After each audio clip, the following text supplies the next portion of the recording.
begin with a panel called Ships and Planes, A History of Swadeshi Transport, where we'll sail through the rich and very often turbulent waters of colonial resistance with AR Venkatachalapathy, and then soar into the skies with Aashique Iqbal, who will trace the flight of aviation in India. And this conversation will be moderated by Chinmay Tumbe. And so let us begin with the very first panel, where I will invite the speakers onto the stage. The panel is called Ships and Planes, A History of Swadeshi Transport. I'd like to invite AR Venkatachalapathy, Aashique Iqbal, and Chinmay Tumbe. AR Venkatachalapathy is professor at the Madras Institute of Development Studies and specializes in the social, cultural, and intellectual history of colonial Tamil Nadu. He has taught in India, Singapore, and Chicago, and authored several works in both Tamil and English, including his latest book, Swadeshi Steam, exploring V.O. Chidambaram Pillai's fight against British maritime power. Aashique Iqbal is a historian and author of the book, India and the Aeroplane, and has written several histories of aviation in India, including the first major academic one. He holds a doctorate from the University of Oxford and teaches history at Kriya University, specializing in India's technological and military past within a global historical context. Chinmay Tumbe is an economist at IIM Ahmedabad and researches migration, cities, and history. He is an alumnus of the London School of Economics and IIM Bangalore, and he has been a fellow at Harvard and the European University Institute. He is the author of India Moving and the Age of Pandemics, and he has also recently established the IIM Ahmedabad Archives. I would now like to invite Dr. Rakesh Basant to come and welcome all the speakers with stoles.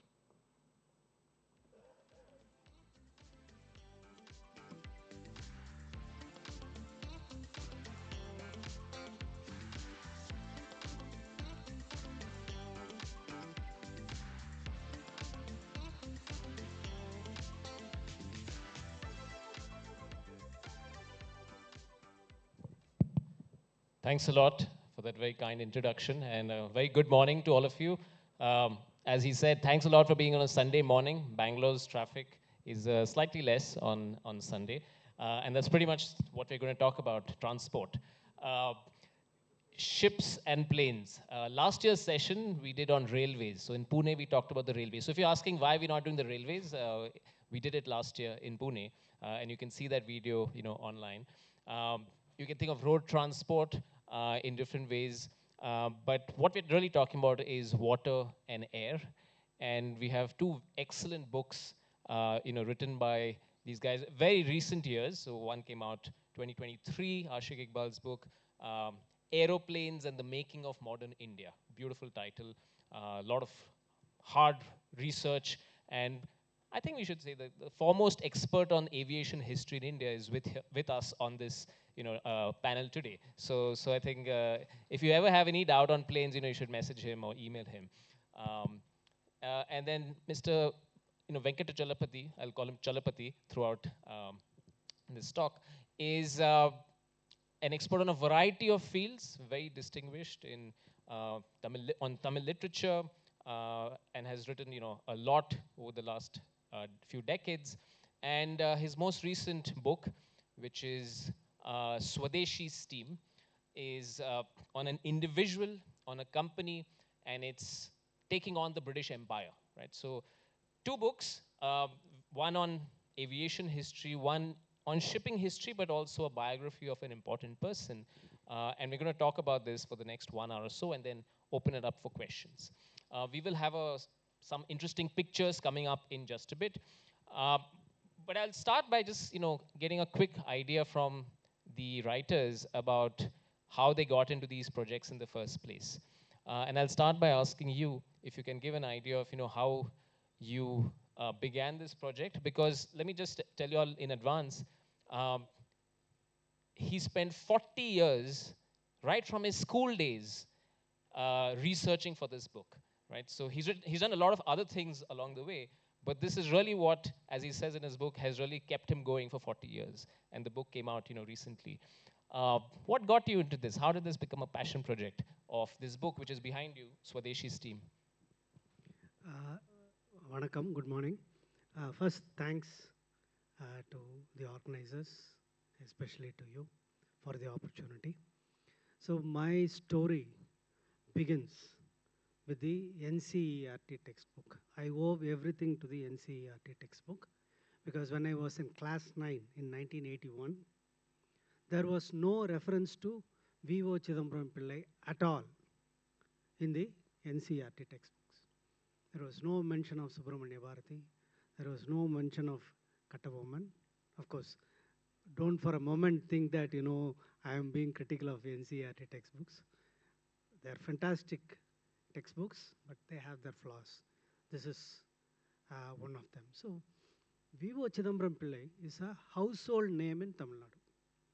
You go to any neighborhood in any part of Tamil Nadu, there will be a VOC street, VOC Nagar, VOC Park. There is the likelihood of also a VOC statue. So he is very much part of the Tamil collective consciousness. But in the textbook itself, in the NCERT textbook, there was no reference to it. So at that age, when I was about 14, I was good at nothing. Uh, I was a poor sports person. I was a sickly child. I had a snotty nose, but I read a lot. So I used to read a lot of biographies. So I went looking for more material about VOC, V.O. Chidambaram Pillai, and then realized that there was nothing. So I said, why not go about working on him? So I started work. First, I went looking for his letters. I found both unpublished and published letters. So by the time I was in class 12, I finished class 12, I had put together 43 letters. I had gone to various libraries and I had been turned away from the Tamil Nadu archives. I went to the Tamil Nadu archives because people said, no, libraries won't give you enough material. You should go to the archives. So I went to the archives. At the archives, they said, no, school boys can't come into the archives. They drove me away. So the very first week after I joined college, incidentally, I didn't study history at all. After class 10, I studied BCom. The idea being that you'll work in a public sector nationalized bank, do no work, earn a fat salary, and over the weekends, you'll be a full-time Tamil writer. That was the idea.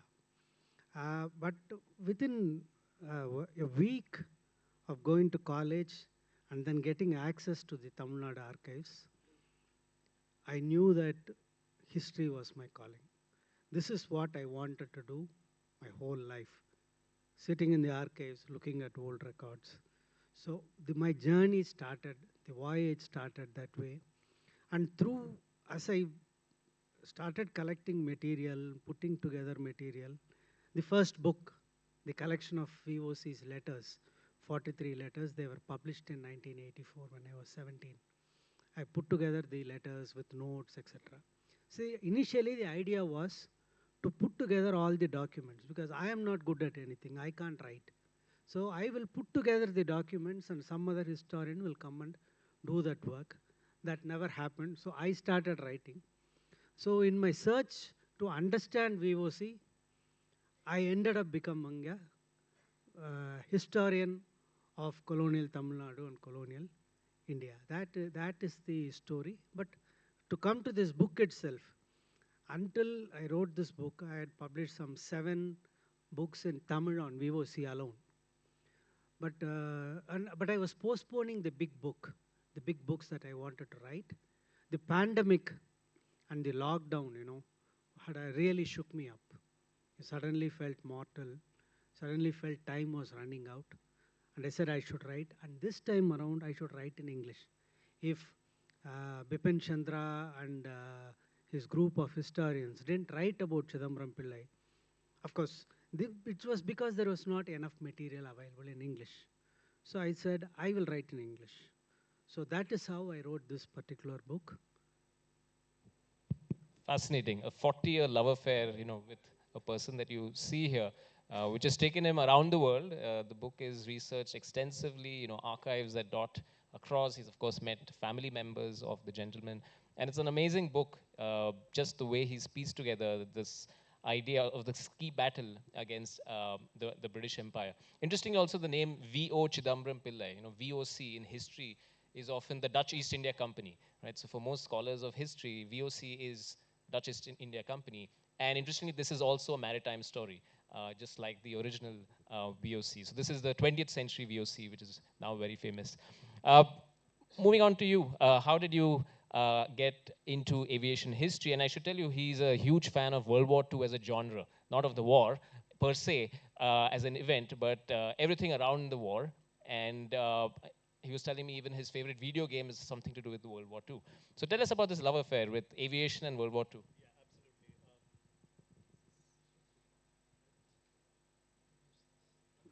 Thank you. Yeah, thank you so much, Chinmay, for that introduction, and thank you for having me. And thank you, organizers, as well, for having me. It's an incredible honor to share the stage with Professor Chalapathy and distinguished scholars such as yourself. Um, you are right in pointing out that my key interest in that led to this book is not aviation in and of itself, but the Second World War, right? And as you know, there's a new genre of writing that's emerging that's increasingly pointing to the importance of the Second World War in Indian history. Before this, the way nationalist histories tended to be written, you had the Quit India movement, the Congress leadership being locked in jail, and straight to partition and independence. It seemed like the war itself was something that just happened in the background and didn't really matter so much. So I set out to do research on the Second World War, and when I did, I found that one of the things that hadn't been looked at was the history of the aeroplane and the Indian Air Force in particular. And the story of the Indian Air Force, as we'll see perhaps later in this talk, is an incredibly important, if very small role, that not only makes the Indian Air Force, but establishes Indian aviation for the period after independence. So I essentially started out by interviewing, veterans and people who were still alive when I started working on this. This work on this started in 2011, I'm going to say. So I worked from 2011 to 2021. This book took about a decade to put together, and I started out doing these interviews. Went to archives and so on, and essentially learned about how. The war was really, really critical to creating an aviation sector, which in turn was really, really critical to Indian independence. A lot of the discourse on independence uh, uh, before independence itself was based on the idea that if India did not have enough aeroplanes, it would never truly be free. That it would continue to rely on countries like Britain that had aeroplanes, or potentially be enslaved by other countries that did have aeroplanes. So the committee that puts together the Indian Air Force is actually a very interesting one because its two authors are Motilal Nehru, who's Jawaharlal Nehru's father, and Muhammad Ali Jinnah, both of whom are nationalists at that point in time, and both of whom will, in certain ways, be fathers of respective national air forces in South Asia. So this book started very much as a World War II history, but then as I went on, I realized that the story of civil and military aviation is very closely tied in a country like South Asia. I mean, the period which we cover, the whole of India has less than something like 80 aeroplanes put together, civil and military, right? So the extent to which these two stories get intermingled is quite interesting. And so I moved from a very narrow sort of World War II angle to the Indian Air Force, and from the Indian Air Force then to Indian aviation as a whole, till this book essentially covered about 15 years from the start of the Second World War to the nationalization of airlines. Yeah, I mean, if you just compare the two books, they're different chronologies. Chalapathy's book is more on the 1900s, the first decade, especially this period, 1906 to 1908.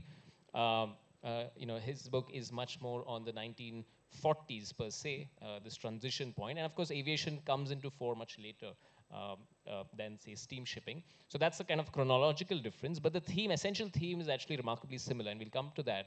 That is, how do Indians start something? Let's call it Atmanirbharta.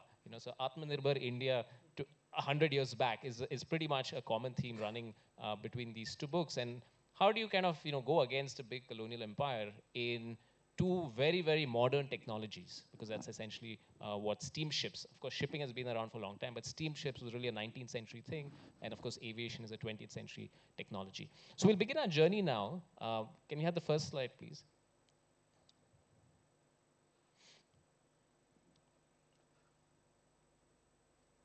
Can you start the presentation? Yeah. Yeah. So this is Mr. V.O. Chidambaram Pillai, VOC Pillai. If you can take us very briefly through his journey till 1906, who is this person? Where is he born? What is his family upbringing like? And how does he get interested in this idea of getting into shipping? Firstly, this picture actually comes from a photograph, post photograph with his wife, which was imprinted on a marble stone. This was a gift to him by an Italian mariner. I don't know where that particular artifact now exists. One part of the story is, what really should make us sad and worried is that much of the material that I consulted in the 1980s don't exist anymore. Okay, so we are talking about what was lost earlier. I'm talking about what was lost in my own lifetime. So Chidambaram Pillai was born in a small town near the port town of Tuticorin in 1872. This is the southernmost tip of India. It's as south as you can get. So he came from a community of landholders, and his community was also, culturally rich. So that background is there.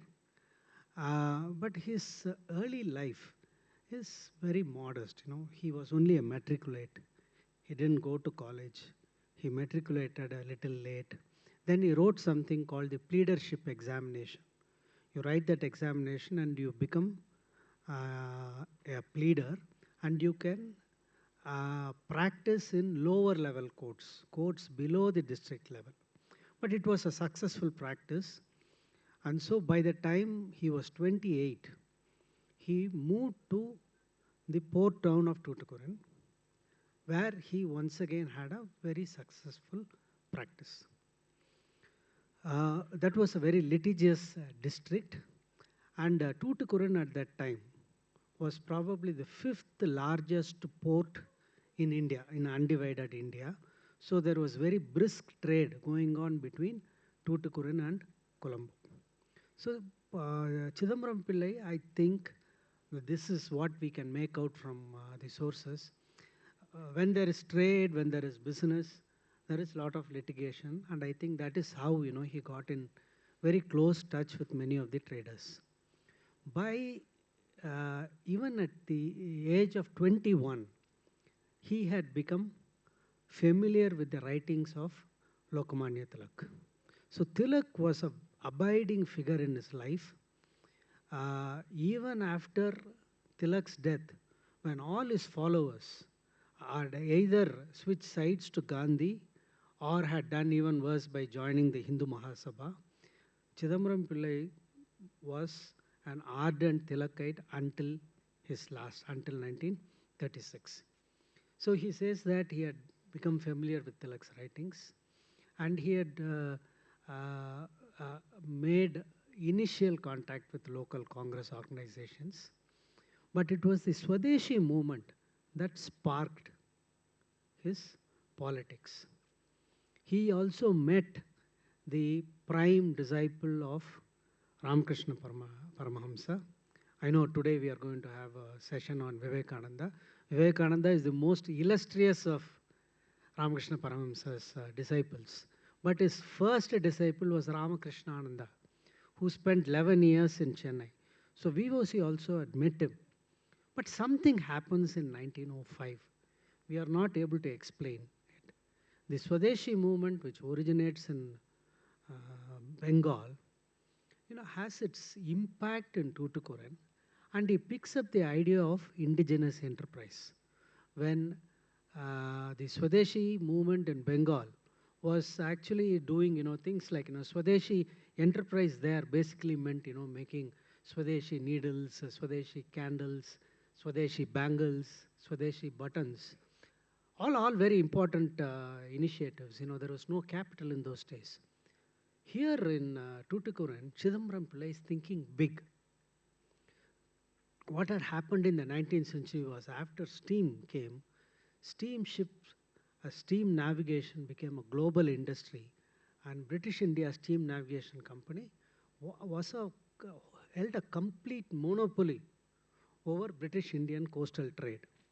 Along with it, not just was it a completely monopolic enterprise, it was also this relationship between the exploitation. Also there, what they did was BASN first destroyed all the small port towns in the eastern coast.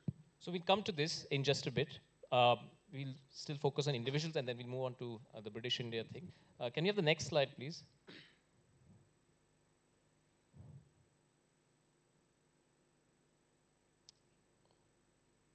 If you can just switch to the next slide, yeah.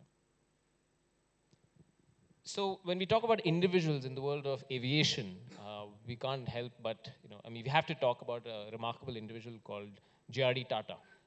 And I don't know how many of you can spot him in this. There are many men out here, but it's the youngest one out here, right? So it's this man out here. He's very young at this particular time period. And he lands in the Juhu Aerodrome. I live in Santa Cruz in Mumbai, and it's right next to, pretty much our house. And this is where commercial aviation in India begins, arguably. This is a flight from Karachi, which lands in Juhu. And the backstory, if you're traveling Vistara or Air India, this is really the backstory or picture of that. So take us through this journey about J.R.D. Tata. If you're saying VOC Pillai is a critical person in the fight to get indigenous shipping, steam shipping, how do we see this person's life? Yeah. And maybe also a bit of a comparison with VOC Pillai. Is he much more from an elite background? Yeah. Is it much more easy for him to start something than VOC Pillai? Right. So thank you so much. There are some obvious similarities which were passing through my mind even just now as we were talking. So they're both from business families to a greater or less commercial castes. No? Not. Okay. Okay, agriculture, right. JRD is, of course, the scion of one of the most successful corporations in India in the 1930s itself. It's already the Tatas are already a very well-known name. They're already a household name. So it's not necessarily difficult for him to start this enterprise so much as there's a lot of opposition from within the Tatas themselves to JRD going into aviation, right? And it's very clear that for JRD, aviation is a business second and a passion project first. When he was young, he used to go to France for his holidays, with his family, and he had seen some of the first so-called barnstormer pilots, right? Barnstormer pilots were basically pilots who would fly these very small biplanes, across the country. They'd often land in places that didn't have landing strips, hence the word barnstormer, because they'd often, land next to barns and, keep their aeroplanes in the barn for the night. So he basically ends up sort of meeting one such barnstormer pilot in the sort of years after World War I. He's really inspired by it from the time he's a child, and he really wants to become a pilot. But his destiny is not to become a pilot, it's to run a very large commercial conglomerate. So how does he sort of combine these two things? He does that by proposing the establishment of an airline, and an airline that will be an Indian airline that will mostly be aimed at carrying mail. Now, of course, there are very serious problems for this. On the one hand, the British are not really willing to provide anything by means of infrastructure you need to sustain, any kind of air route within India. There's an air route that passes over India, that takes you from London to Australia, but there's very little by way of, connections within India. And the British are not willing to provide transport. So there's that. There's also the fact that his family feels that there's very little money to be made in the airline business. You know, the amounts of money capital you're going to have to put in, and the returns you're going to get in from airmail are going to be so slim at the best of times that it's not going to be worthwhile. So what he does is that he hires a South African who you can sort of see over here in the pith hat to help him sort of train with airmail. He manages to convince his family to get him to get him these puss moth aeroplanes, which is the aeroplane you can see in the background, and he launches the first mail run from Karachi to Calcutta, landing at Ahmedabad. Interestingly, you can see at the bottom of this folder, at the bottom of this image, there's a little sort of barrel. That's a barrel from Shell petrol, right? There were no refueling stops on the way between Karachi and Calcutta. So when they landed at Ahmedabad, they had to refuel with Shell petrol, which was brought in on bullock carts. So you have this like link between bullock carts and puss-mouth aircraft. And he's able to prove, first of all, that this path can be flown, and secondly, that it can be flown for a very minuscule profit, but a profit nonetheless. And that's going to be the basis of his airline. The airline will continue to suffer through the 1930s, but he has established that it's possible to have an airline. It's possible for Indians to fly and to make money while doing that. Yeah, it's just a remarkable kind of career. And interestingly, this flight was recreated after 30 years. And then I think again after 50 years. So I think when he was 80 years old, he again did this flight. So it's a huge part of the Tata kind of lore in that company. And it's a nice actually segue to the next point, because in the 1930s, when this picture has been taken, the 5 largest companies of India, the first is Tata Steel. If you take the whole group, it's the largest. The second is something called the British India Corporation in Kanpur, which used to make woolen textiles. And in the top 5, you have a company called British India Steam Navigation, right? So in a way, Tatas are already established by the 1930s. It's the second generation now. The first generation had to fight the British. J.N. Tata, when he built the steel plant in 1907, famously, made it a passion project, a bit like V.O.C. Pillai, saying, how can an Indian not make steel? And apparently the British mocked him. So it became his lifelong obsession to start the steel plant. But in a way, he was permitted to, but that's not quite what happens in this story. So that's what we're going to go to now, which is a fight between these two companies. Something called Swadeshi Steam, which is first started, yes. Versus, this is one of the iconic corporate rivalries of business battles of the early 20th century. So to get back to the story, 19th century, BASN is the biggest company. And during the First World War, they amalgamate with the Peninsular and Oriental Steam Navigation Company and become even bigger. They systematically destroy all the small ports. They enter into a tie-up with the Southern Indian Railway so that all the traffic moves through the railway network and goes through the key ports. And any competition was crushed brutally. Here there is a Tata connection. In 1893, the Tatas tried to start a shipping line between Calcutta and Rangoon. Within 1 year, it is destroyed. Every trick in the book, every crooked idea is used by British India Company to rate cutting, buying out people, bribery, something called the deferred rebate system. All kinds of systems were used to destroy indigenous shipping companies.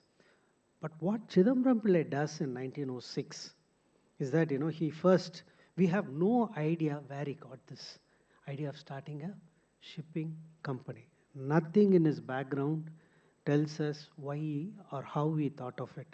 There is already a bunch of traders. There is a Swadeshi movement that started. And there was one other aspect. It was not just economic exploitation. Economic exploitation is one thing, but something about honor.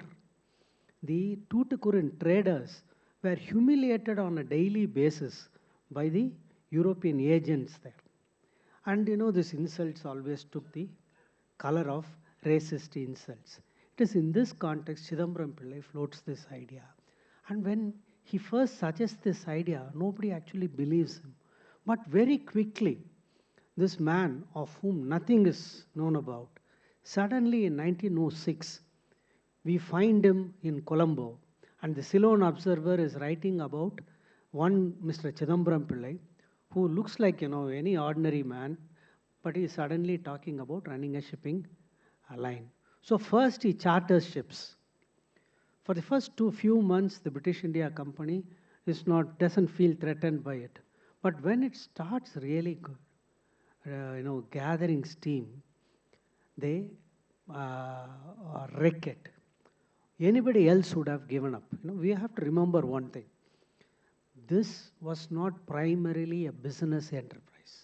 For Chidambaram Pillai, this was a nationalist enterprise, steeped in the ideas of Dadabhai Nauroji, Gokhale, and others about economic nationalism, drain of wealth. His was primarily a patriotic enterprise, but the people who joined him, most of them were businessmen. That was one of the fault lines. But when the chartered ships are wrecked, anybody else would have given up.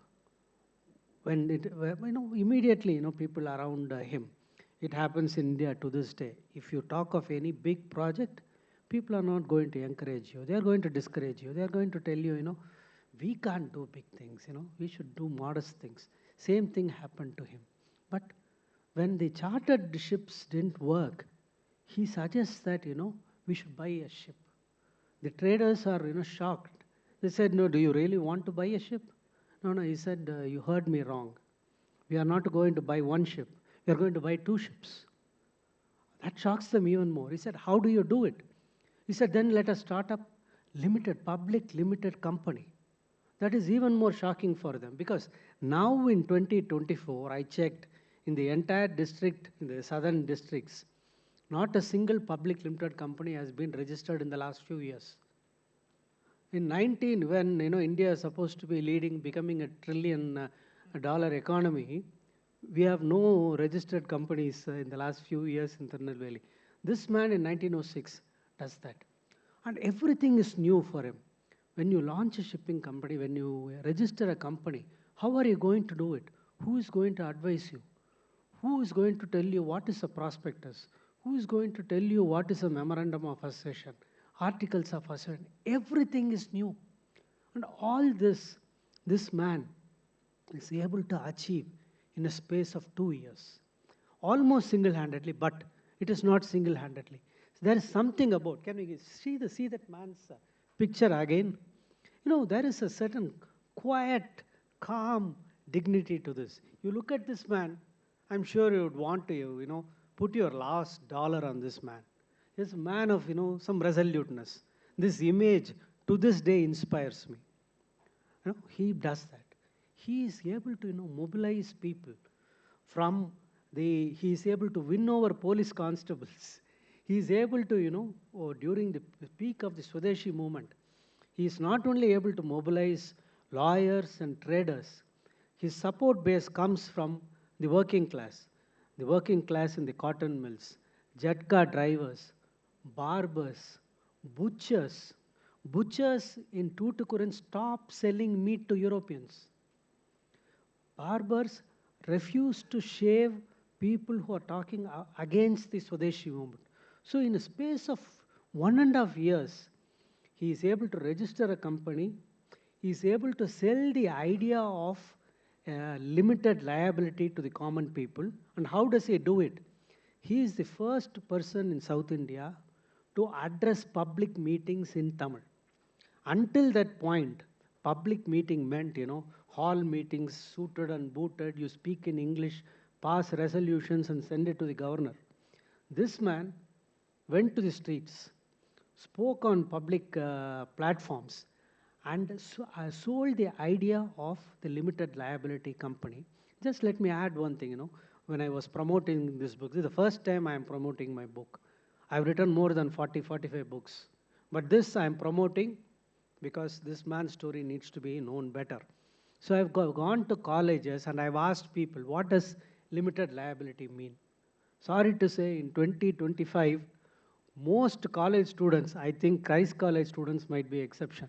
Nobody knows what limited liability is. This man sold this idea to the common people, raised money, 6.5 lakhs. Then he went and bought 2 ships. How do you buy a ship? I don't know. In 2025, I don't know how to buy a ship. Do you log on to Amazon.com and order 2 ships, deliver it by this evening 4:30 p.m., and the vendor tells you that if we are late by 15 minutes, you can have the ship for free? I mean, I still can't fathom how this man conceived the idea of, buying a ship. I know I can go on and on and on, but I think at this moment I'll stop. This is the achievement.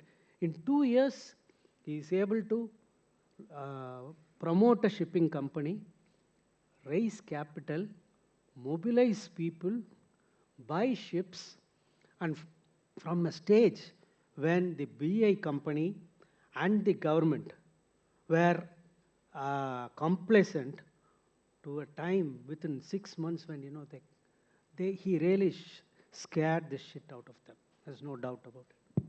Absolutely remarkable, yeah. I mean, what a person can do, within a short period, especially the fact that, he's a lawyer essentially, who's now becoming an entrepreneur, only because he has a particular kind of a vision in that point. And yes, I don't know how you buy ships, on Amazon, but actually whatever you buy on Amazon is shipped to you, right? So that's also the case. Moving on to you, there's a company called Swadeshi Steam, and there's another company in the world of airplanes, which is called Hindustan Aircrafts Limited, of the limited liability. Take us through a bit of this journey. Is there also an element of this Swadeshi spirit? Yes. In yes. this is a photograph, and tell us a bit about this picture as well. Absolutely. So this is a picture of the Hindustan Aircraft Limited factory, Bangalore, 1943. The factory is, I'm sure many of you are aware, it's now called Hindustan Aeronautics Limited, but it's still located in Bangalore, and it's located on in an interestingly named area, which is Marathahalli, right? A lot of people think Marathahalli refers to the Marathas for some reason, but it actually refers to the HL Marut warplane, which was built at HAL. So how HAL gets established is again the result of a Swadeshi businessman, this time Walchand Hirachand. Walchand Hirachand wants to achieve a trifecta. His goal in life is very simple. He wants to be the first Indian to produce a ship, to produce automobile, and to produce aeroplanes. And again, these are wild goals, especially in the 1930s when the British are very, very much in control of what gets produced in India. India is a classical colony which exports raw materials and imports finished goods. So finished goods are just not something that get made over here. So Walchand Hirachand basically is trying to establish an aircraft factory, has very limited luck with it. But then he ends up meeting an American businessman called William Pauly, right? And very much as a result of World War II, William Pauly is looking to relocate a factory, an aircraft factory that is based in Loiwing, China, to some third country. Walchand Hirachand, of course, immediately says we can relocate it to India. Pauly says I'll give you the equipment to set up the air factory. In return, you need to, of course, find somebody who's willing to sponsor it. So Walchand writes to a series of different governments. He mostly hopes it'll get established in Bombay, the hub of industry in India. He writes to Baroda, he writes to Mysore, but only Mysore responds, the state of Mysore, the princely state of Mysore responds enthusiastically to his request. And that is because Mysore has an equally ambitious wazir in the form of Mirza Ismail, right? Mirza Ismail is the Diwan of Mysore, and he very much wants an aircraft factory set up. And his reasons for setting up an aircraft factory are, you might consider them to be broadly nationalist, but not Indian nationalist, more like Mysore nationalist, because he foresees an aircraft factory established in the state of Mysore as something that will have forward and backward linkages, right? Backward linkages to things like steel production, which we've already seen Vishvesharaya has established, steel plants and things like that in Mysore. But forward linkages in terms of things like automobiles and train factories that might come out from an aircraft factory. So Mirza Ismail rushes to essentially set up what we would now call a special economic zone in Mysore. The HAL is given land at a very discounted price, water at discounted price, electricity at discounted price, and in something that will be a signal of things to come, the people living on that land are displaced. Tribals, not tribals, scheduled caste people living on the land are displaced and given 4 rupees per hut that is destroyed so that they can build their huts elsewhere. So anyway, what happens is Mysore ends up building this aircraft factory. The factory is doing reasonably well. But then the war goes on, and the British think that it's too important for this military asset, which is the only aircraft production factory in India during the Second World War, for it to be in the hands of a princely state. So what they instead suggest is that they'll nationalize the aircraft factory and they'll give some compensation to Mysore state. Now, the story that most people know is the story about Walchand Hirachand essentially pleading with the Indian government for a higher amount of compensation. But what I argue in my book is that the Mysore state is much more invested in the aircraft factory from a long-term perspective. And that long-term perspective is tied to the idea that industrialization will lead to poverty alleviation. Poverty alleviation will lead to legitimacy for the state government, and legitimacy for the state government will serve as the basis for independence once the British leave. So they basically establish this factory, and the Americans are allowed to take over the factory for the course of the war, but Mysore retains its share in the factory, and once the war is over, takes the factory back again in 1947. Unfortunately, of course, for Mysore state, by then, integration is very much on the cards, but the factory again becomes the basis of aircraft production and still remains the basis of aircraft production in India all these years later. Wonderful, overview of how this, and this still exists in the sense this basic, this enterprise still exists. A recurring theme, you see the elements of Swadeshi, whether it was J.N. Tata, Hirachand, and V.O.C. Pillai, but the, Walchand Hirachand's family, the Tata's family, to the best of my knowledge, never went to jail. But something remarkably different happens in the story of V.O.C. Pillai. Take us to this story, firstly of this picture, which is about a ship. And then you told us the story about how he starts it, but then it very quickly also meets a tragic end. The shipping endeavor meets a tragic end within two or 3 years. So tell us a bit about this and how the British crush it, and what happens to Mr. Pillai after this. Before I get to it, please give me 2 extra minutes. I have a story behind this. I know this image is very unclear, but I spent a fortune on getting this picture. I'll tell you how much I paid for it. In 1984, I saw a copy of the prospectus of the Swadeshi Steam Navigation Company, the only copy. It had 4 pages. 3 pages. On the first page, it was this. So I wanted to photocopy it. In those days, photocopying cost 1 rupee per page. I had 5 rupees in my pocket. So I was going to copy 3 of the pages because it had printed text. This was just an image. Why spend 1 rupee on an image and probably forego my evening tiffin? So I photocopied only 3 pages. But at the last moment I said, okay, let me spend 1 more rupee, and I photocopied this. This is the wisest decision I have made in my life, because as far as I know, this is the only surviving image of the ship, one of the 2 ships that Chidambaram Pillai had brought. Otherwise, there would be no surviving image. Okay, right. Now I have to tell you something about the prospectus. Chidambaram Pillai was not just running, shipping freight and passengers. That prospectus, what it says? We'll run a shipping company. And then he says, this shares will be sold only to non-Europeans. Then what is the next idea he says? As far as possible, we will not employ Europeans in this company. We will try to use Asian labor, which was a remarkable idea because there were hardly any certified Indian captains or engineers.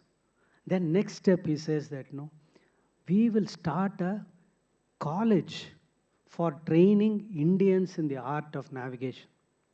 He said this in 1906. Do you know when the Indian Maritime University was started? 2007. What this man dreamt 100 years, 101 years ago, it could materialize only 101 years later. So then he says, he's not going to stop with training people in Indians in the nautical college. He says, we'll have dockyards to repair ships. And the next step is, we'll have dry dockyards to build ships.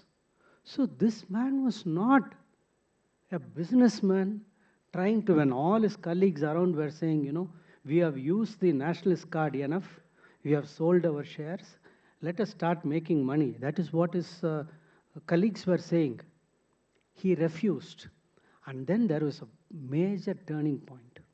He goes to the Surat Congress in December 1907. He plays a very important part in making a case for, later in the evening we are going to talk about it, Lajpat Rai should become the president of the Congress. So he meets Tilak, Aurobindo Ghosh, Motilal Ghosh, everybody. And when he returns, he is even more fired up. And for the next 60 days, Tirunelveli and Tuticorin, South India is, the atmosphere is electric. Every day there are meetings. There are everyday altercations with the BI company.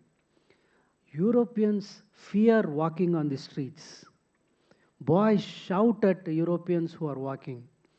Jatka walas are giving, overtaking European cars and cycles from the left. It's like a liberated zone.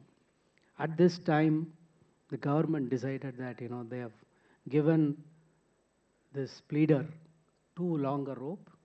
We are going to put him behind prison. It's a long story, but when he is arrested, there is a huge protest in Tirunelveli and Tuticorin, which is such an important event that it finds a place in the Sedition Committee report. And in July 1908, he is sentenced for sedition on 2 counts. One is for sedition, another is for abetment of sedition. I hope nobody takes new ideas from this information that I am giving. Sedition is enough. Let us not add one more thing. And what is the prison sentence given to this man for giving seditious speeches? Life imprisonment. 1 life imprisonment for giving seditious speeches, and another life imprisonment for abetting his associates' seditious speech. So a man has 1 life, he was given 2 life imprisonments, and the irony is that the abetment for sedition, the man who gave, Subramanya Siva, who gave that speech, was given only 10 years. The judge said, this is the Sutradhari. So he should be given a bigger punishment. So he was given. So this man was given 2 life imprisonments. The judge was European. Judge was European. He was specially, once again I am giving ideas, he was specially appointed as the district sessions judge to handle only this case, and he was given 2 life imprisonments. And what happened subsequently is that, it has implications for my book. I'll take 2 minutes. The people who protested when he was arrested, and lots of his friends and others who supported him, when he was given double life imprisonment, most of them got scared, developed cold feet, and destroyed all the papers and documents that they had with them. So when I went out to do research, my field work, but none of them had any memory of it. There were no records left. And there was a double whammy. After this double life imprisonments, 3 years later, one of the British officers who was involved in crushing the Swadeshi company called Robert Ashe, he was assassinated in the same district. The only political assassination of a British officer in Tamil Nadu was that. After that, whatever was left, all his few friends who were left, they destroyed every little scrap of paper. They erased that incident from their minds. So when I did my field work, when I did my research, none of this material was available. The material that I could find, one extraordinary source was Robert Ashe, who was assassinated. I traced his grandson in Ireland. I went to Ireland, to Dublin, visited his village. I met him, I saw him, and it was a wonderful moment in my life, epiphanic moment. We had long conversations. That family had no idea of the precise reasons why their grandfather was killed 100 years ago. So, but he shared some papers. You know, they had maintained records for 100 years. But what we had done was destroyed everything. So this was the outcome, and subsequently for 24 years, even though he tried to remain active, the glorious days of Swadeshi movement, you know, after you have achieved this kind of peak, it becomes very difficult to, you know, do an encore. And especially when, you know, people had forgotten him and the times had changed. Absolutely beautifully, put. You can really feel the intensity of what happened then. And just to think of, double imprisonment to essentially a lawyer, businessman, for things he had pretty much not done actually, is a remarkable kind of aspect. It leads to assassination. There's just so many aspects, even of the history of the Madras presidency, which are embedded in this. We'll move now, to understand a bit about aviation in the 1940s. And World War II is really an important part of how aviation comes into India. There are about 2 or 3 images. Maybe talk a bit about the image and what this means in the larger transformations taking place. So basically, Indian aviation did not take off, as it were, until the Second World War. The British were quite keen not to provide India with aeroplanes for precisely the reasons Indian nationalists wanted aeroplanes, which is that if India ever had aeroplanes, it would be a de facto independent country, whether or not it had formal political independence. And even if it were given formal political independence without having air power, it was likely to continue to remain dependent on the British. But the Second World War changes all of this. The fact that the Japanese are now at India's doorstep changes it. It makes the British establish the Indian Air Force, which has already been in existence for 10 years by this point, but establish it as a true, as a true fighting force, right? So this is an image of Indian airmen with a Lysander, which is one of the first sort of aeroplanes the Air Force had that was sort of airworthy in certain ways. And the men with it are, what were known as Hawaii sepoys, right? Indians were not given the same ranks as British personnel. So, Indian sergeants were called Hawaii sepoys. Can we go to the next image?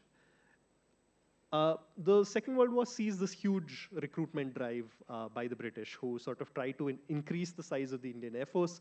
A lot of these men who will be hired in the war at this point will go on to be the basis of the civil aviation after the war. So, here's an image of 18-year-old cadets who are joining the IAF.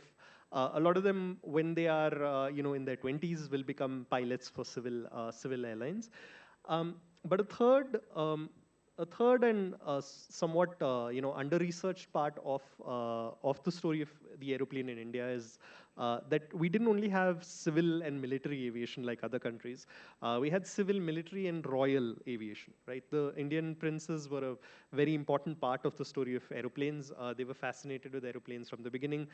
Somebody else who's worked on aviation has talked about how the idea of the prince as somebody who is high and who is in the sky and who looks down upon you is is quite important for the princes.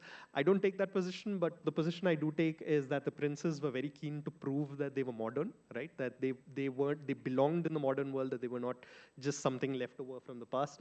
So this is a beautiful image of the Maharaj of Jodhpur, who's in the center, surrounded by his sort of air staff, and what you have in the air is a fly past that happens at Jodhpur. So Jodhpur is a good example of princely aviation, which Jodhpur Aerodrome will be an important aerodrome during the Second World War, and Jodhpur Airport is still one of the most important airports in India after that. So it's really the war that transforms aviation into something that is a viable force militarily, and the vast project of infrastructure construction that happens during the war means that India gets the kind of air network that it lacked before the war. The kind of problems that Tata faced with not having refueling facilities basically go away after the Second World War. The British built 400 aerodromes across India, mobilizing something like a couple of million Indian workers to do that. We still don't use all the aerodromes that were left over from the war. In fact, if you go to places like Assam, many of the aerodromes have been cannibalized, for sort of house construction and things like that. But broadly speaking, the war establishes, Indian aviation, and it also breaks the British Empire. I mean, this is not a new argument to make. A lot of the research on the Second World War now shows us that decolonization occurs largely as a consequence of the war itself. So when the British Empire finally does break down in India, India has that aviation sector that enables it to stride into independence with much less difficulty than a lot of the other decolonizing societies, especially in Africa and so on. So it's a very small base. As I said, it's about 60 to 80 aeroplanes, but it is a base, and it is something that will go on to inform aviation in the years after independence. A line or two on the partition impact, because that's also a core part of your book. Absolutely. What happens is that when India becomes independent, as you know, partition happens, and it's the largest mass migration in Indian history until COVID. Most of the people in partition will make that journey on foot. You've probably seen photos of people in trucks, in trains, in bullock carts, but mostly on foot, making their way to India or Pakistan, depending on their religion. But aeroplanes play a very, very important role in this story, because basically the plan with partition was that there was never a plan for an exchange of populations. The idea that Sikh farmers would leave their land, or some of the holiest sites in Sikhism to come to a new country, or that Muslims of Delhi would leave a city that they had lived in for centuries and go and live in rural Punjab. These were bizarre ideas. So neither Jinnah nor Nehru nor Mountbatten nor anyone involved in partition seriously thought that millions of people could move. So no plans were made for that movement of people. So essentially the government of Pakistan was in New Delhi, and the government of East Punjab was in Lahore. So you had to basically shift all these government officials with their families in order to allow that movement of millions of people on the ground. And the other important thing, of course, that happens in partition with aeroplanes is that, yes, something like 200,000 to 2 million people, numbers unclear, died in partition. But the numbers would have been vastly greater if conditions in the refugee camps had been, more prone to epidemics as they were. So cholera vaccines, cholera absolutely breaks out in the kinds of conditions which refugees were living in. Cholera vaccines are flown, to important refugee camps by aeroplanes. If they weren't flown there, it's very likely that the toll of partition would have been even more tragic than what it really is. So both India and Pakistan will end up, being aviation powers, being countries that import a lot of aeroplanes, that invest a lot in aviation. And again, there's a third part, which is the princely states also try to establish their air forces and airlines, which maybe I won't talk about here. Maybe I can talk in the Q&A. But broadly speaking, partition sees the aeroplane play a very small but very important role. Thanks so much. We'll open it out for questions, just a few minutes. So if you have questions, just keep them ready. Let's end this segment by asking you a question on the afterlife of VOC Pillai and the memory of it. So you said, after this incident, when he's imprisoned, firstly, how many years does he actually spend in jail? And how has he been remembered over the next 100 years? Was he, depicted in cinema? What happens afterwards? Very briefly. So, this double life imprisonment was something unthinkable. Even Tilak got 6 years. So morally, it upset even Morley's conscience. So when Chidambaram Pillai went on appeal, the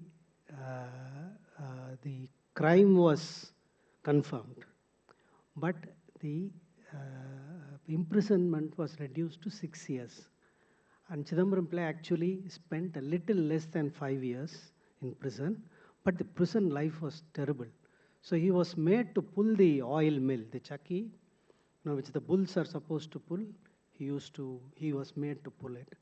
And when he came out, the world had completely changed. For his defense, in the initial stages, people had, contributed money and things like that. But afterwards, his wife had to fend for herself. And in my next book, depending on how well this book sells, I want to make a sales pitch. And copies are available downstairs. Yes, Chidambaram Pillai's shipping company was a commercial failure. Let not the book be a commercial failure. So I hope to write another book where his wife will figure prominently. His wife was 12 years old when they got married. Within 4 years, they had 2 children. When the second child she was heavily pregnant, and it was a complicated pregnancy. Chidambaram Pillai went off to Bombay to buy ship. You went to your hometown. And he said, he's not going to return until he gets the ship back, while his wife was in labor. So, and then, by the time she is 18, her husband has been imprisoned on crime like sedition. I am sure she had no clue to what it was. And she ran the campaign single-handedly almost. She was a girl, right? If you read her letters, written in such beautiful Tamil, full of literary allusions. And there is one letter which I want to mention where she writes to a couple of people. She said, all of you came home and enjoyed hospitality in our home when my husband was there. Now I have written 4 letters to you. You have not replied. Even if you can't spare any money, at least reply to my letters. So that is how she ran the campaign. He came out, there was nothing. He had lost his leadership, Sannad. And there is one poignant incident which I want to narrate. Give me a minute. In 1915, Gandhi comes to Chennai. And Chidambaram Pillai wants to meet him. Gandhi gives him an appointment at 6 in the morning. You know what Chidambaram Pillai replied? He said, sorry, Mr. Gandhi, I cannot come and see you at 6 in the morning because in my present condition, the only form of transport I can afford is the public transport, which starts only at 6:30. So I cannot come and see you at 6. This man who had bought 2 ships just a few years ago for the price of 4 lakhs of rupees, he didn't have 8 annas, half a rupee, to go and meet the future father of the nation. That was his state. But he was never quiet. He worked in the labor movement. He continued to be a strong supporter of Tilak, refused to, join communalist movements. He was also he was a writer, translator. He became close to the self-respect movement. So he led an active life, but the old glorious days were not there. And actually, he didn't go back to live in Tuticorin for 20 years. So that is what happened to his life. Afterlife is, but in the Tamil popular mind, if you ask anybody, can you name one person who epitomizes selfless sacrifice? Uniformly, everybody would say Vavasi. But he was given the Congress did not champion him. But in 1961, a film was made. A very melodramatic film, but good film. I don't watch that movie because if I watch that film, I break down into tears, I start sobbing. But that film also bombed. That film bombed. But it has had a long afterlife. His memory is alive. As long as selfless sacrifice has, that word has any meaning, Chidambaram Pillai's name will live. But that is not enough. We have to substantiate it with strong historical research and produce good histories. Absolutely fascinating. And please buy his book, which is there downstairs, and of course, Aashique's. I think you've covered wide ground. When his book first came out on Swadeshi's team, I was reminded of Scindia's team. And I said, are you talking about Scindia's team? Because Scindia's team was also about fighting the British Empire, and a fair amount has been written on that. And I had never, in my studies in business history in particular, come across this. And so what he says is absolutely right, that this is a very, very important part of the freedom movement, economic freedom movement, industrialization, and so many other aspects, which is not really well known. And of course, Aashique's work itself has shown us completely new light on different aspects of aviation history, especially in the princely states, which he didn't touch upon too much out here, but there's a whole section in the book which looks at that. A brief afterlife, I'll just talk 1 minute on this remarkable lady in the world of shipping, arguably India's greatest ever businesswoman that we know in Indian business history. I'm often asked by students, name me some women in Indian business history. So then we found Sumati Morarji. But she was also the vice president or president of the World Shipping Federation. So what happens is, while Swadeshi's team doesn't take off, Scindia's team is also crushed by the British, but they survive. And after independence, they get a lot of state patronage. And until the 1980s, they become a huge shipping company. And she is running the company for about 40 years. Right? So she was described as one of the 10 richest working women in the world. Right? So remarkable story also from the annals of shipping.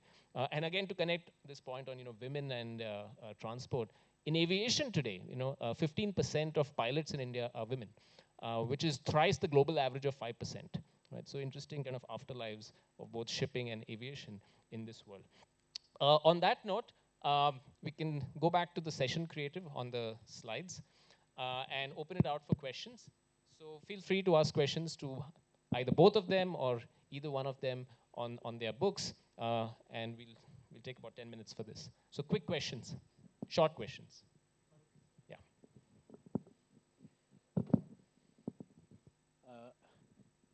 This is a question to Aashique. Towards the end of your discussion, you made a passing reference to princely states and their sort of future plans at the time of independence. And you'd earlier shown us that slide in Jodhpur and made a reference to princely states being very interested in, these, aeroplanes and. In 1944, perhaps you've seen that reference, Reginald Coupland, who was Commonwealth professor and also incidentally the person who drafted the Palestine report, which led to the partition, he, in his Constitutional Problem of India, has a whole sort of section on what the future of princely states is going to be, and visualizing what he called a kind of sort of Princestan, which would be sort of area which would be entirely contiguous territory under princely states. He has this map, which I thought is very sort of pertinent to the story that you were narrating of the period of the war, where what is being shown are the aerodromes of the princely states, and what would how the British would actually enter into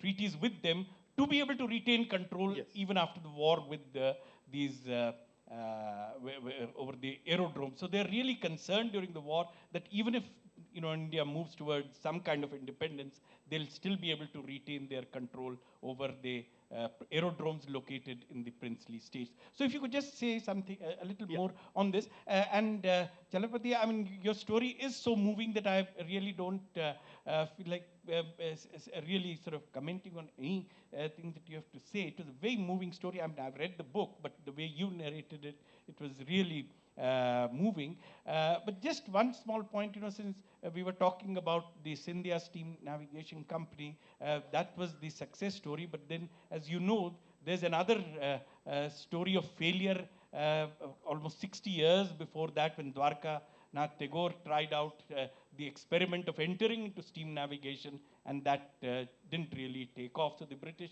really ensured that steam navigation was something that Indians never really managed to gain control over. Thank you.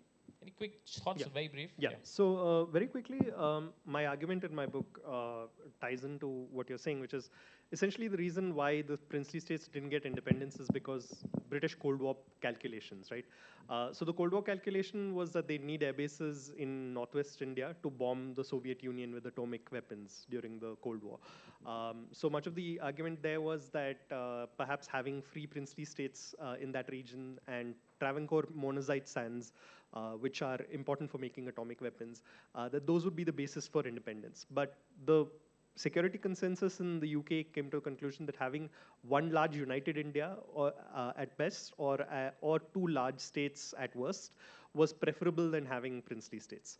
I always offer the counter, the sort of counter history of the princely states in the Middle East, which are very much in existence and do very much make use of aviation to connect themselves to the world.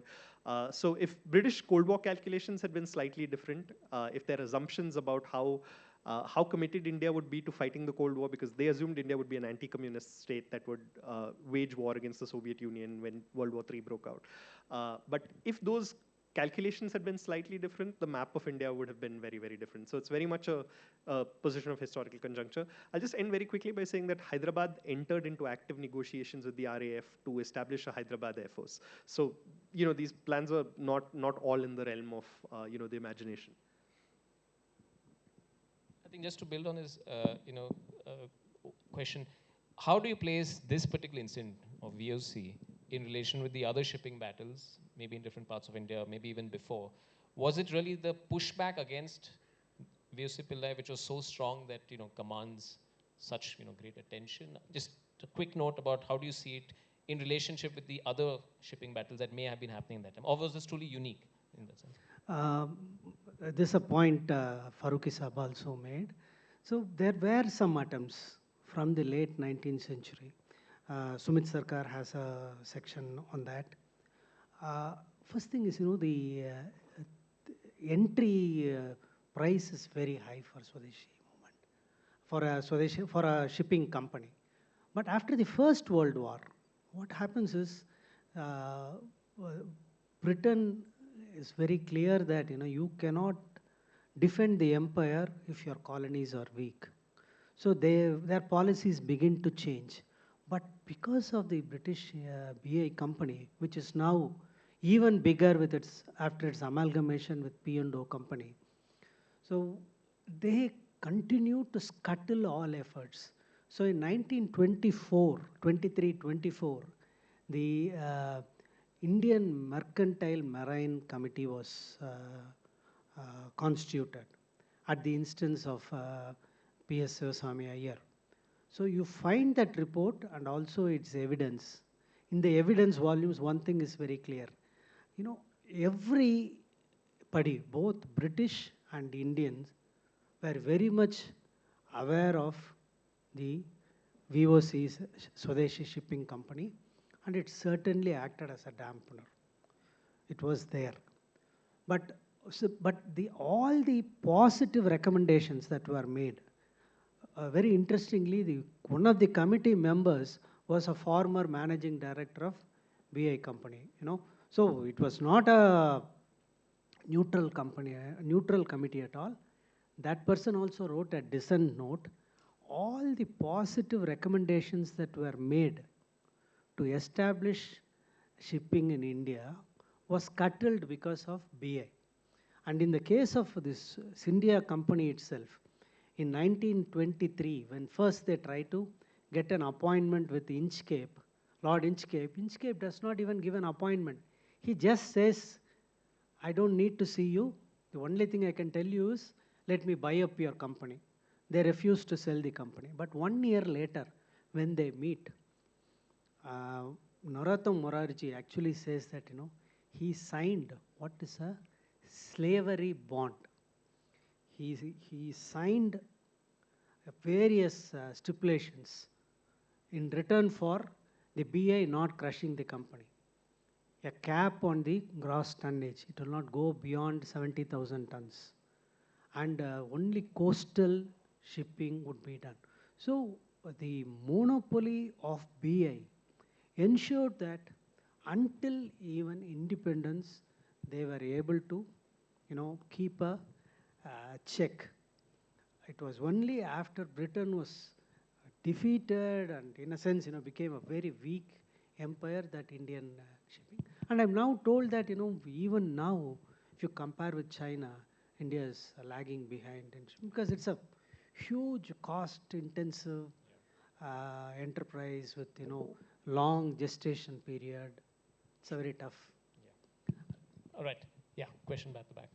Hi. I have a question for Dr. Venkatachalapathy. This is actually more about the movie, Kappalottiya Tamilan, right?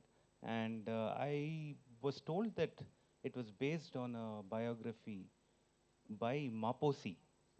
So I wanted you to comment on, did you use, that book as a source, or, anything about that book as compared to yours? 1 minute answer. Yeah, Maposi wrote that book in 1944. It is a slim book. It fits in with his politics. I was very critical of that book when I was young. So I had the privilege of that 86-year-old man writing 2 harsh reviews of my books when I was only 18. But now, with age, I have become more sagacious. His contribution was that, he ensured that through not only that book, but also through his various public speeches and travels across Tamil Nadu, he took the name of VOC to every part of Tamil Nadu, and I bow my head to that man. And also very important, he didn't belong to his caste. The problem is that, whenever now in Tamil Nadu, if you talk about Chidambaram Pillai, immediately they'll say, sir, unga ponnuku we are from the same, are you from the same caste? We'll have some marriage alliance. This is the situation, but he didn't belong to that caste. So in that sense, it's a important book, but it is completely dated. But it's important. Yeah, it's quite remarkable actually how you have pursued this over 40 years and really covered all base. I think if there's any budding historian in the audience, you should really try and find something which he does not know. I'm sure he'll also be very happy about that. Yeah. Any last quick questions before we head to the end? So if they were to tell the story, how do you think they would narrate it? I think I have already attempted that. I have written a book in Tamil, which is only about the protest that took place following the arrest of VOC. I have tried to identify the faces in the crowd.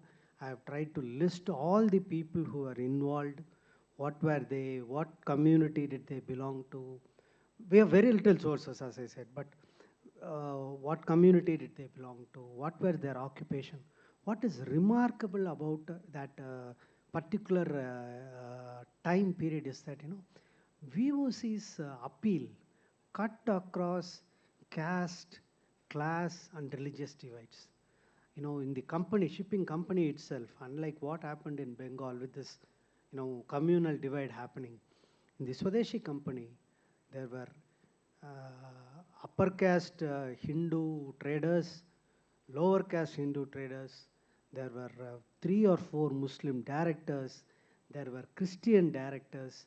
So everybody was there. So I have tried to tell that story, but that is in Tamil, and that is the book that got the Sahitya Academy Award just last month. I hope to write it in English, but as I said, everything depends on the success of this book. If this book doesn't do well, I won't be able to write in English. I'll go back to writing in Tamil. Thank you. Yeah, one question at the back. Yeah.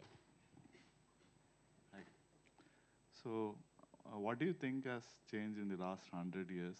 Like British-Indian navigation company again was state-backed, right? So we have the same situation now after 100 years where the state is again banking on winners, right? So has it anything changed or are we succeeded because now it's Swadeshi, right? Okay, that is my younger brother. He was 4 years old when I started this project. Uh, this is a question I don't have answer to. Uh, this is something that economic, it goes into a completely different realm where better and more knowledgeable people should do. But we have to remember that, the weight of the past, it is very heavy. It does not easily, it cannot be easily removed.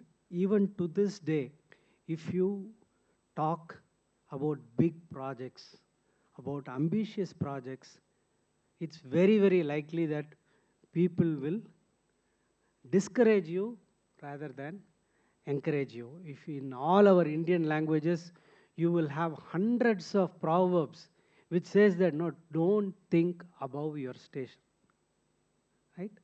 உயர உயர பறந்தாலும் ஊர்க்குருவி பருந்தாகாது, விரலுக்கு ஏற்ற வீக்கம் வேணும். I have to give only Tamil proverbs. எதுக்கு காக்காய்க்கு எதுக்கு பட்டு குஞ்சம் இப்படின்னு சொல்லிட்டு, in every language you have proverbs which run down big ambitious ideas. It cuts down people to size. Don't think big, don't dream big. That is Yeah. Hello. Yeah, I think that's a good point. But if I can just take 30 seconds on that. Shipping has been a weakness of India in the last 20, 30 years, especially in comparison to China and many other places. And I think what history can do actually is to inspire. If you see many of the leading entrepreneurs of the world today, even think of Elon Musk. Many of their thinking is inspired by the entrepreneurs of the past. And I mean, the East India Company brand has been bought by an Indian now, literally just to assert the fact that an Indian now buys the East India Company. So this idea of history being relevant for even today's, I think, business imagination, who knows, a person might be reading this book and it could lead to a new venture, maybe not in shipping, but something else. And I think history as inspiration is also, an important kind of a category in itself. I'll end by just asking, Aashique about where does your project on aviation go from now on? He spent 40 years, doing this. I'm sure he's still going to do much more on this. Are you going to do aviation for the next 50 years? Yeah, thank you, Chinmay. So my next project is on leisure, on people going for holidays in the West from India by aeroplane, and people from the West coming to India by aeroplane. It's an interesting project for a couple of reasons. One is Indians really, really did not care about tourism. The Indian government was one of the most anti-tourist governments in the world at the time of independence. And the second reason is quite simply because we really don't give leisure the kind of historical attention in India that we have given it in other countries, right? So there are vast histories of leisure across the world of what people do when they're not, fighting political struggles or, engaged in sort of economic activities. So this is kind of an interesting story. I don't know if I'm going to be engaged in it for 40 years. I may be at the rate at which I work, but overall, I hope to have that book out in a couple of years rather than that long. Thank you so much. Great, thanks a lot. And over to you, Pushkar. Just to remind you that the bookstalls are below, and we have an exhibition hall on the 8th floor. So if you're going out, just go down by the stairs. Thank you, Chinmay, for keeping this right on time. It's exactly noon, and I would request Dr. Rakesh Basan to present mementos to all the panelists.